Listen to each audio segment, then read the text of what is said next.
Hai guys, pemerintah Indonesia berencana membuka kembali Bali untuk wisatawan asing. Pembukaan kembali Bali rencananya akan dilakukan pada Oktober 2021. Udah yakin nih mau ngebuka Bali untuk turis asing? Yakin?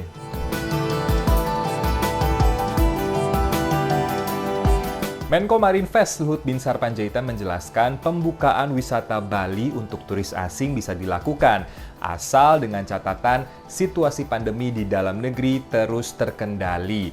Jadi positivity rate itu di bawah 5%, terus angka kasus harian juga rendah, vaksinasi semakin luas, dan kapasitas rumah sakit terus terjaga. Salah satu ketakutan dibukanya keran wisatawan asing adalah masuknya varian baru dari virus corona.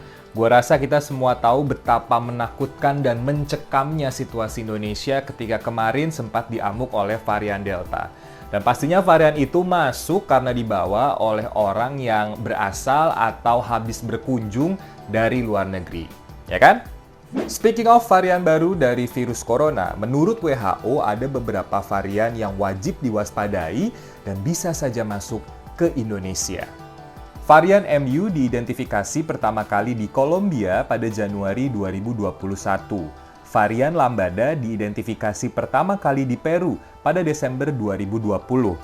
Varian Kappa diidentifikasi pertama kali di India pada Oktober 2020.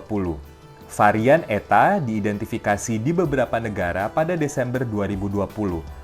Serta varian Iota diidentifikasi di Amerika Serikat pada Desember 2020. Masalahnya, pemerintah belum mengumumkan atau belum punya syarat atau cara bagi wisatawan asing yang mau berkunjung ke Bali. Misalkan kayak Singapura, wisatawan yang mau masuk ke Singapura harus mengurus izin masuk 2 minggu sampai 1 bulan sebelum berangkat. Mereka harus sudah divaksinasi, lalu 3 hari sebelum berangkat menjalani tes PCR. Sampai di Singapura juga menjalani lagi tes PCR. Wisatawan lalu harus isolasi mandiri 48 jam sambil menunggu hasil tes keluar. Belum lagi nih, mereka juga harus punya asuransi dengan biaya pertanggungan kalau ternyata positif COVID-19 di Singapura. Nah, Indonesia udah punya belum sistem kayak gitu? Kalau belum, mendingan sistem ini dulu deh, yang dimatengin dan disusun secara hati-hati, lalu dibuat terintegrasi dan bisa diawasi. Jangan sampai ada petugas di lapangan yang karena disogok meloloskan orang-orang tanpa harus mengikuti aturan yang telah ditentukan. Membuka keran wisatawan asing ke Bali memang cukup dilematis. Salah satu alasannya karena alasan ekonomi.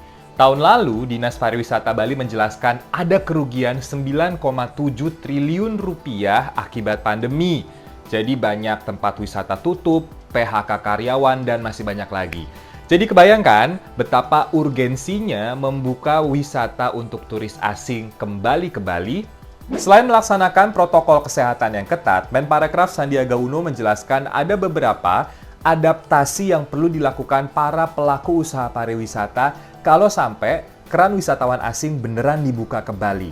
Yang pertama, wisata harus selalu bersih, minim sentuhan, dan tidak berkerumun sesuai anjuran prokes.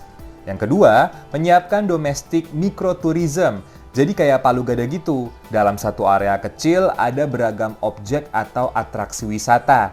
Ini tujuannya untuk mengurangi mobilitas. Dan yang terakhir, tetap menjaga kualitas 360 experience tourism. Meski di tengah pandemi, pengalaman yang menyenangkan tetap harus dirasakan para tamu yang datang. Intinya, kita sama-sama ingin ekonomi khususnya sektor pariwisata di Bali ini bisa segera bangkit tanpa diikuti adanya lonjakan kasus COVID-19 yang berasal dari luar negeri. Maka dari itu dibutuhkan kerjasama yang kuat antara pemerintah pusat, provinsi, kabupaten kota, dan seluruh masyarakat Bali. Yuk kita sama-sama awasi dan jaga untuk keselamatan kita semua.